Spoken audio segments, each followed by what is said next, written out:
મિત્રો, સ્થાનિક સ્વરાજ્યની ચૂંટણીની આપણે વાત કરીએ તો અત્યારે દરેક પક્ષો પોતાનું જોર લગાવી રહ્યા છે. પ્રચાર પ્રસારના પણ શ્રી ગણેશ કરવામાં આવ્યા છે. અત્યારે સ્થાનિક સ્વરાજ્યની ચૂંટણીને લઈને ભારે કાર્યકરોમાં ઉમેદવારોમાં ઉત્સાહ જોવા મળી રહ્યો છે. મિત્રો, આપણે આ લોકશાહીનું પર્વ એકદમ શાંતિપૂર્વક ખેલદિલીથી ઉજવીએ.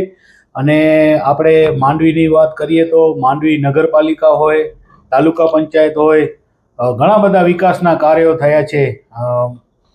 માંડવીનો બાબાવાડી જે વિસ્તાર છે એ ચર્ચામાં હોય છે. આ જે બાબાવાડી વિસ્તાર છે એ માંડવીનું ગઢ પણ ગણાતું હોય છે ભાજપનું. અને આ વિસ્તારમાં કેવા વિકાસના કામો થયા છે એ વિશે આજે આપણે જાણશું. આપણી સાથે છે માંડવી તાલુકા સમસ્ત બ્રહ્મ સમાજના પ્રમુખ મુકેશભાઈ જોશી. તો મુકેશભાઈ જોશી, આપનું કચ્છ ભૂમિમાં સ્વાગત છે. હું આપની સાથે પરેશ જોશી.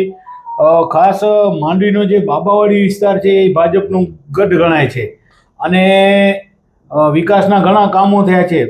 વિપક્ષ દ્વારા એવું કહેવામાં આવે છે કે ભલે ભાજપનો ગઢ ગણાય પણ ઘણા એવા અહીંયા ખૂટતી કડીઓ છે.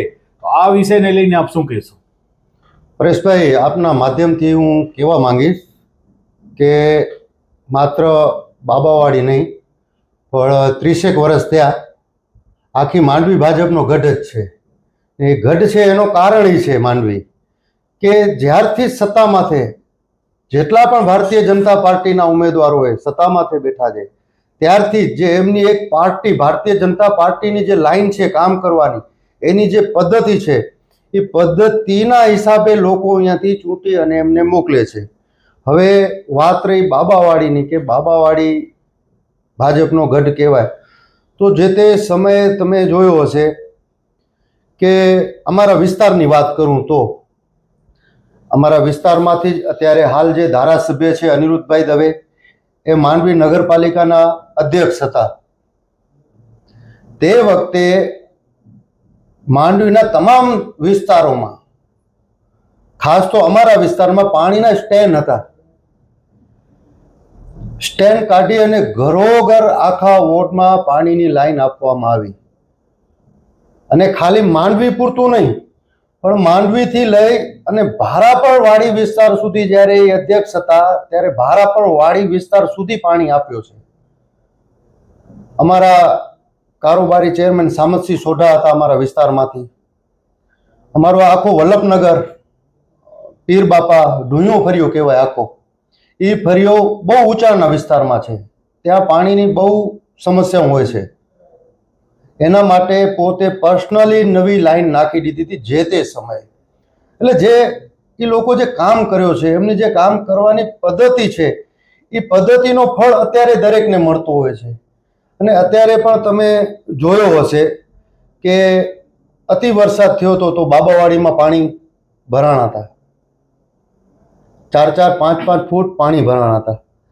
ત્યારે તમે જોયો હશે, ધ્યાનમાં આવ્યો છે કે ભારતીય જનતા પાર્ટીના કાર્યકર્તા રાત દિવસ ખડે પગ હતા.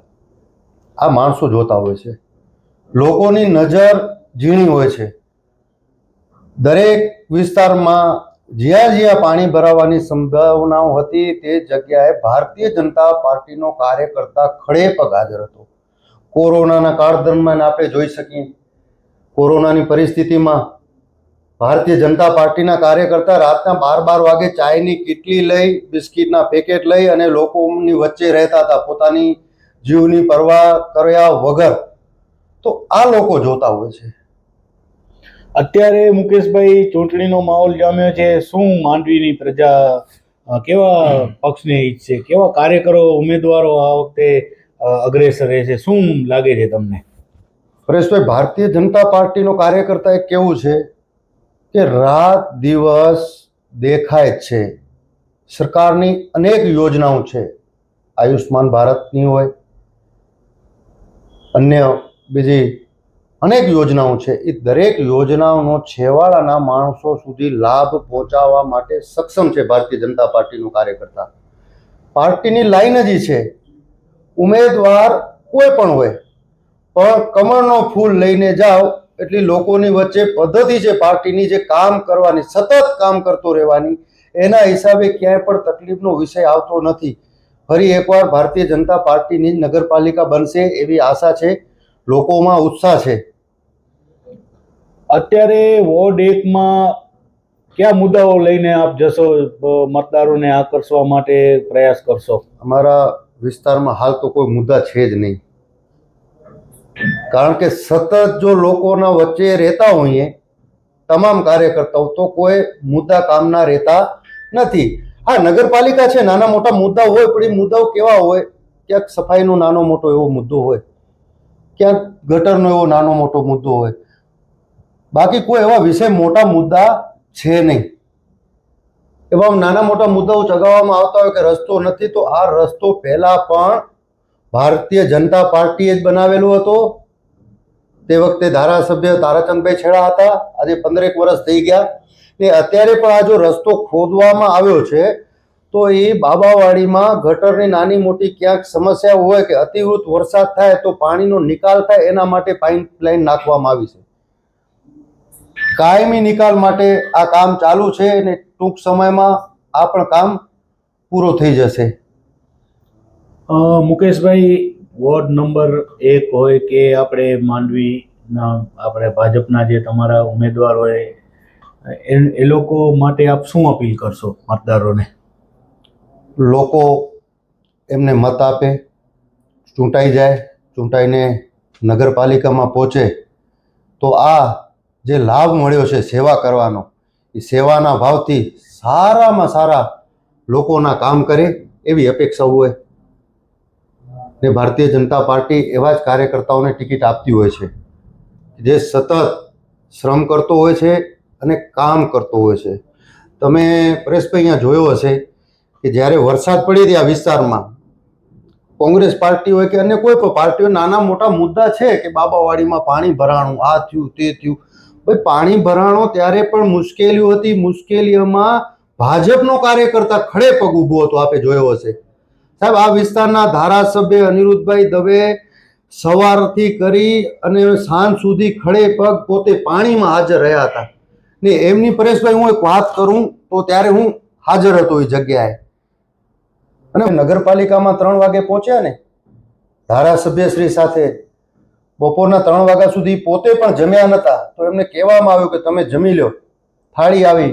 તે વખતે એમણે શું કીધું કે મારા વિસ્તારમાં કોક એક એવો વ્યક્તિ ભૂખ્યો હોય અને હું અત્યારે જમી લઉં, મારે નથી જમવું. તમામે તમામ મારા વિસ્તારમાં કોઈ પણ એક પણ વ્યક્તિ મુશ્કેલીઓમાં નહીં હોય ત્યારે હું અન્ન ધારણ કરીશ.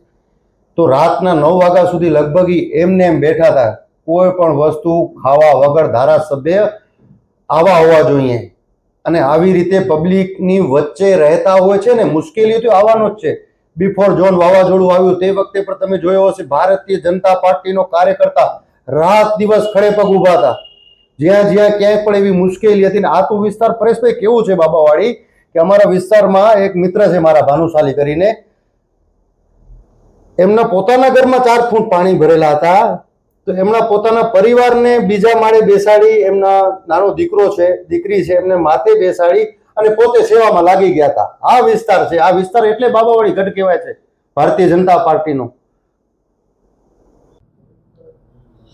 ખાસ મુકેશભાઈ, લઘુમતી મતદારોનો શું આ વખતે પ્રયાસ રહેશે? દર વખતે ચૂંટણી આવતી હોય છે એના ઉપર વધુ ફોકસ કરવામાં આવતો હોય છે. આ વખતે લઘુમતી સમાજ હંમેશા જેમના કામ ને એમને જે લાભ મળ્યા છે સરકાર દ્વારા, તો એ સ્વાભાવિક છે કે જેમને લાભ મળ્યો હશે એ ભારતીય જનતા પાર્ટી સાથે જ રહેશે. અમારા વિસ્તારમાં તો રહે જ છે. અમુક વિસ્તાર હોય એવા એમાં કદાચ રહે ન રહે, પણ રહેશે તો એમના હજી પણ સારા કામ થશે. સરકાર કોઈ એવો નથી કે આ નીચો કે ઊંચો, બધાને સમરસતાના ભાવથી બધાના સારા કામ થાય એ ઈચ્છી અને ચાલતી હોય છે ભારતીય જનતા પાર્ટી. તો દર્શક મિત્રો, આ હતા આજે આપણી સાથે મુકેશભાઈ જોશી, માંડવી તાલુકા બ્રહ્મ સમાજના પ્રમુખ અને સામાજિક યુવા આગેવાન. મુકેશભાઈનું કહેવું છે કે ભાજપ અમારો પક્ષ સૌ સમાજોને સાથે લઈને ચાલે છે, ન વાદ ન વિવાદ, સૌનો સાથ સૌનો વિકાસ. પરેશ જોશી, કચ્છ ભૂમિ ન્યૂઝ, માંડવી, કચ્છ.